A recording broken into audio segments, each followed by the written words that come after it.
St. Mark's Hospital had been a symbol of pride in the city for decades. Though it remained operational, the passage of time had not been kind, and its oldest wings began to deteriorate. Especially the East Wing, which had been closed after a fire in a small cleaning room caused by a short circuit. Although the damage had not been severe, the hospital director decided to expedite the renovation of that section, relocating patients and staff to other areas of the building. With the East Wing renovation underway, amid the silence and desolation, Henry Waller, a medical equipment technician, had been working tirelessly for days. His task was methodical: assess, repair if possible, or mark for disposal. The machines that still functioned or could be repaired were to be sold to rural hospitals before being replaced by more modern equipment. Henry didn't mind the solitude; in fact, he preferred it. Even though the East Wing was supposedly closed, Henry had to walk through its empty corridors, often until late at night. It was a routine he found tolerable, accompanied only by the sound of his tools echoing through the vacant halls, occasionally joined by the distant footsteps he attributed to the security guard, Tom. Their interactions were brief, almost by design. Tom would pass by on his rounds, offering a greeting or a casual comment before moving on. One night, while checking a monitor in the third-floor hallway, Henry heard Tom's familiar, steady footsteps approaching. "Aren't you tired yet?" the guard asked, holding a freshly brewed cup of coffee. Henry barely smiled, accepting the cup he was offered. "Still have a few hours left with these relics. How are the rounds?" "Well, something weird, as usual." Henry looked at him curiously while blowing on the steaming coffee. "Weird how?" "A few nights ago, while I was coming up the service stairs, I saw an old man sitting at a table in the cafeteria on the second floor. I wasn't scared or anything. I thought he was someone from the hospital, maybe a doctor." Tom paused, crossing his arms and lowering his voice as if sharing a secret. "But the East Wing cafeteria shouldn't be open. It's for doctors and nurses, and it's been closed since the fire." Henry said nothing. The story wasn't scary, just odd. And he wasn't the kind of person easily impressed by things like that. "What did you do?" he finally asked, more out of politeness than curiosity. "I went to check, of course. But when I got there, there was no one. I searched the tables, the kitchen, everything. Nothing." Henry took a sip of the coffee and let out a small laugh. "Maybe it was just your reflection in the glass. The stairwell lights can play tricks on you." Tom nodded slowly, though his expression showed he wasn't convinced. "Maybe. But that's not all. Yesterday, while I was on the third floor near intensive care, I heard footsteps. Barefoot, like someone walking down the hallway. I followed them, but found nothing." "Rats?" Henry suggested, half joking. Tom didn't laugh. "I hope so. But I'm telling you, there's something strange about this place." He nodded toward Henry's flashlight. "Be careful with that thing. If something happens, you better be able to light it up." "Sure, Tom. Thanks for the coffee." The guard left, leaving Henry with the echo of his footsteps and the stories lingering in his mind. But Henry wasn't a superstitious man. In the nights that followed, he barely thought about what Tom had told him. He continued working, moving through rooms filled with dust-covered machines and silence.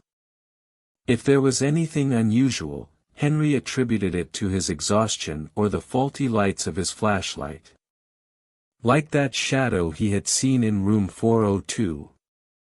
It had been just that, an optical illusion, a reflection on a stained wall.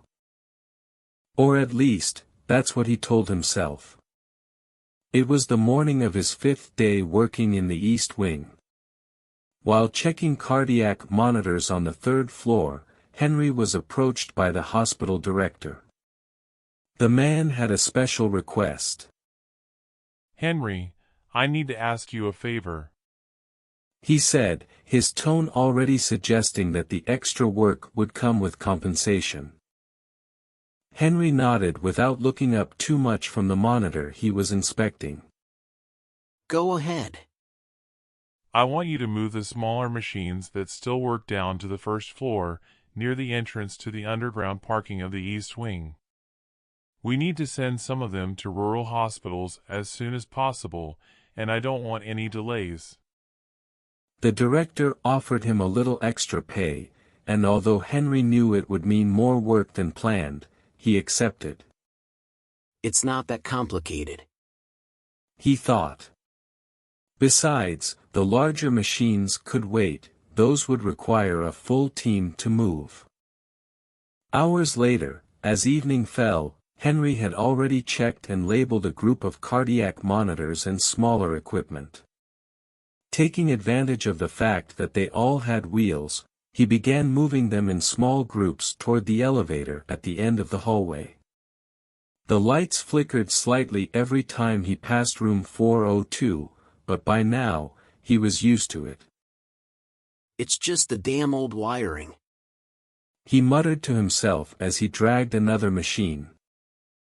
He was inside the elevator, arranging the equipment on wheeled carts, when the doors started to close. Suddenly, a wrinkled hand stopped them. To Henry's surprise, an elderly man with a cane stepped into the elevator. Good evening. The man greeted him, his voice calm yet deep. Henry, though a bit nervous, returned the greeting. Good evening. Silence stretched between them as the elevator began its descent. Excuse me, sir, but what are you doing in this area? It's closed to the public, Henry asked, trying to sound polite. The old man barely glanced at him and replied, I'm here to visit my granddaughter. She's in intensive care on the 3rd floor.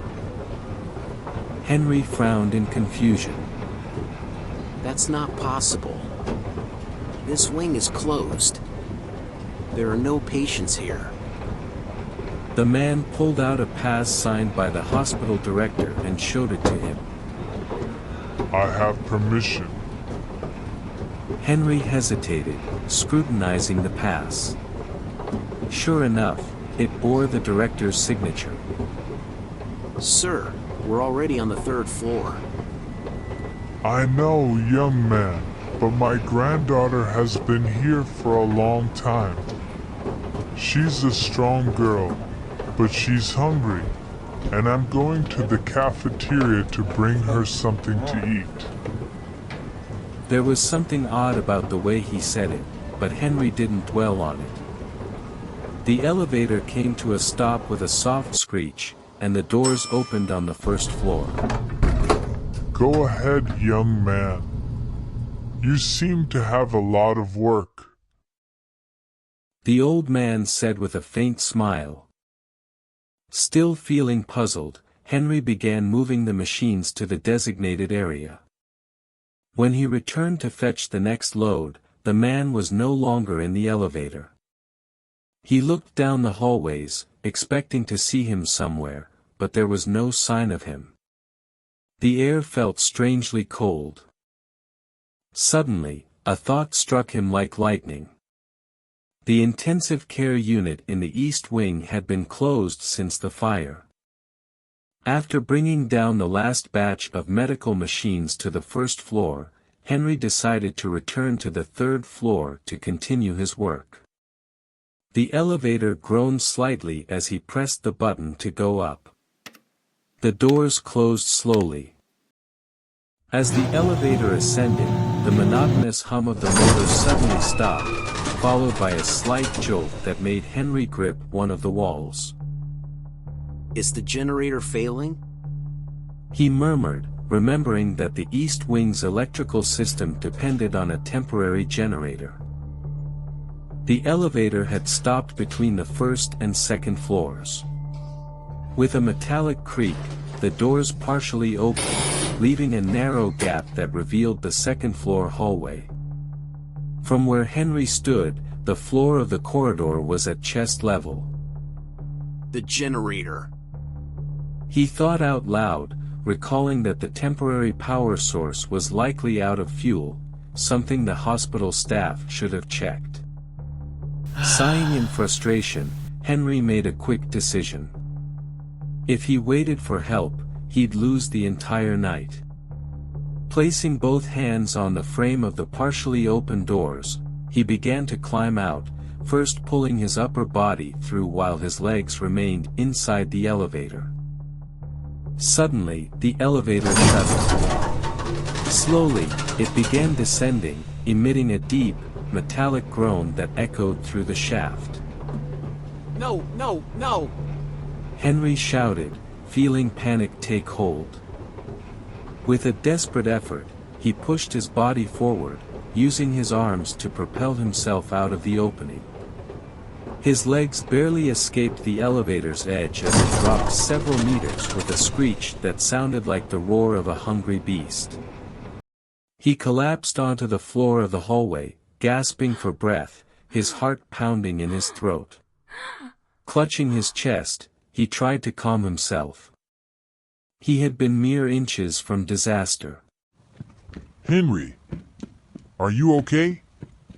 Tom's voice suddenly echoed down the corridor, followed by the sound of hurried footsteps. The security guard appeared at the end of the hallway, flashlight in hand, and rushed over to him. He knelt beside Henry, clearly concerned. What the hell happened? Are you hurt? Henry struggled to catch his breath, pointing toward the elevator shaft. The damn elevator! It stopped between floors.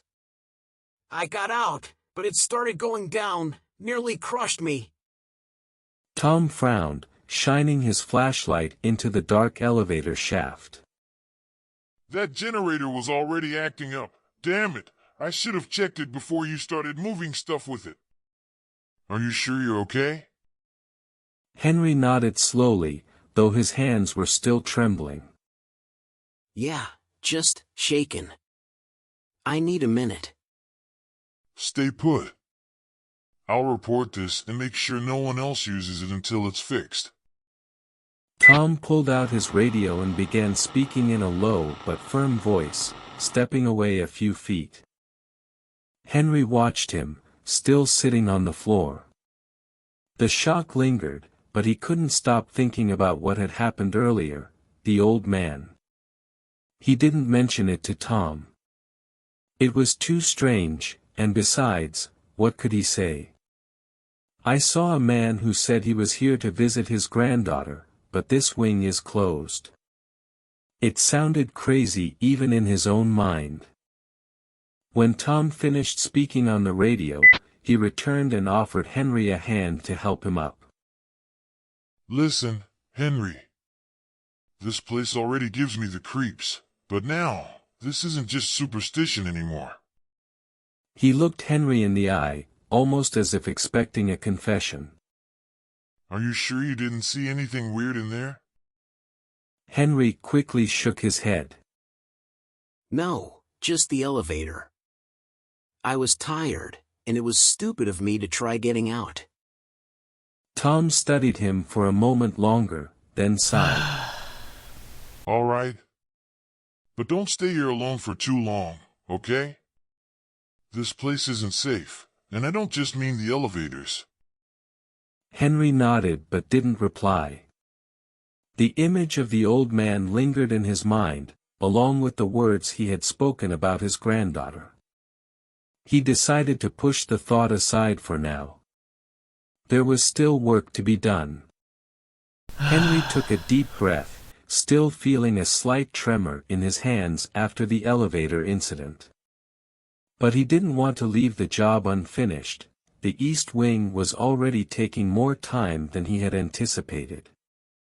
At least he was close to finishing.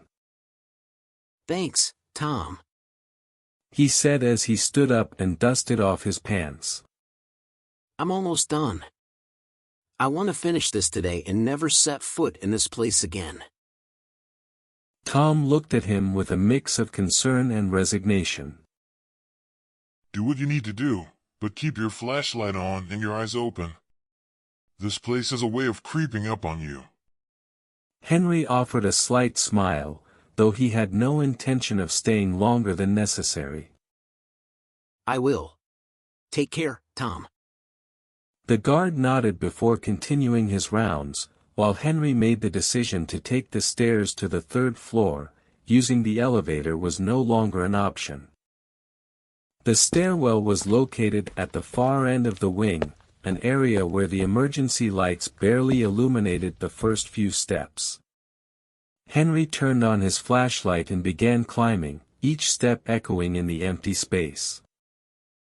Must be the generator again, he muttered, noticing that the few lights that should have been on remained dark. Upon reaching the first landing, he passed by a broken window, partially boarded up. Cold air seeped through the cracks, sending chills across his skin. He quickened his pace, eager to finish his work as soon as possible. What he didn't notice was the face peeking timidly from the edge of the upper landing. A small, pale face with dark eyes and a neutral expression. It made no sound, didn't call for his attention. It simply watched him ascend, its silhouette fading into the shadows as Henry reached the next flight. As he turned a corner, something stopped him in his tracks, a worn, ragged cloth doll lying on the floor. He stared at it cautiously, and just as he reached down to pick it up, the doll shot across the hall, as if an invisible hand had flung it away. Terrified, Henry followed the doll's trajectory to a dark corridor. Before he could take another step, a female voice stopped him. Don't follow it. The voice was young, with a tone that was both gentle and grave. Henry froze, scanning the area with his flashlight. He hesitated to shine it directly into the darkness. What the hell is this? Who are you? Is this some kind of joke? He asked, trying to keep his composure. It's not a joke. The voice replied, disturbingly calm. I wish it was. Henry swallowed hard, sweat beginning to bead on his forehead. Are you the old man's granddaughter? The voice was silent for a moment, as if considering the question. Finally, it said, No. But it's strange that he keeps bothering. A chill ran down Henry's spine. What are you talking about? Bothering who? The figure, barely visible in the gloom, seemed to shift slightly. Her tone became more urgent. It doesn't matter. Just stay away. Don't follow the doll, or the girl. And most importantly, stay away from the old man. Henry tried to illuminate her fully, but as soon as he did, the figure was gone. At that moment, a faint childlike sob echoed from the dark hallway. Remembering the girl's warning, Henry decided not to take any chances. He slowly backed away toward the stairs, keeping his flashlight pointed at the corridor. As he reached the stairwell, he heard the metallic sound of the elevator doors opening. He turned and saw a shadow advancing slowly, accompanied by the unmistakable tapping of a cane. Without a second thought, Henry bolted down the stairs, leaving the third floor and the lurking figures behind in the darkness. Henry ran towards the door leading to the underground parking lot, his flashlight trembling in his sweaty hand. As he reached it, he pushed the door open with all his strength, leaving behind the echo of slow footsteps and the steady tapping of the cane that resonated through the east wing. The cold air of the parking lot hit him like a slap, but at least it reminded him he was out of that place. He leaned against one of the concrete walls, trying to catch his breath. Damn it! I'm never coming back here. The dim fluorescent lights flickered over rows of cars and stacked boxes near the door. Everything was silent, except for the distant hum of the generators. Then, a voice startled him. Henry? It was Tom, standing near his security booth, holding a cup of coffee with a look of surprise on his face. What happened? He asked, approaching. Henry tried to speak, but the words caught in his throat. Finally, he managed to say, This place, it's cursed. There's something wrong in the East Wing. Tom watched him carefully, as if unsure whether to take him seriously. Is this about the elevator? I told you those things are dangerous. No. It's not that. I saw things. A girl, an old man. Henry trailed off, realizing that the more he spoke, the less sense it made. I just need to leave. Tom studied him for a moment, then patted his shoulder. Take it easy. Go home, get some rest.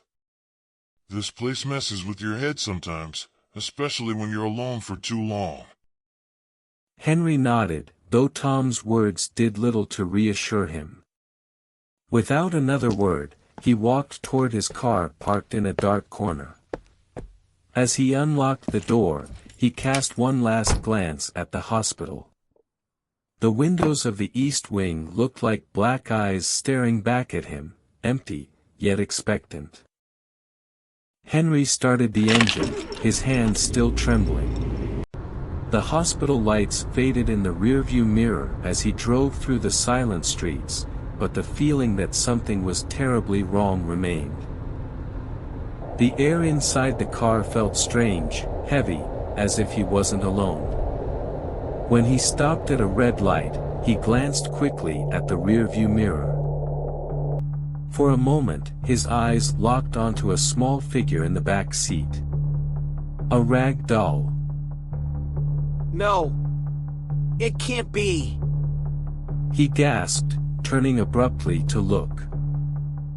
The seat was empty, but panic had already taken hold of him. He turned his eyes back to the road, gripping the wheel tightly when a sound froze him in place, a soft, childlike giggle coming from inside the car. Henry took a deep breath, but he didn't dare to move. The light turned green, and the cars behind him honked their horns, their noise cutting through the night silence. He put the car in motion, his heart pounding like a drum in his chest.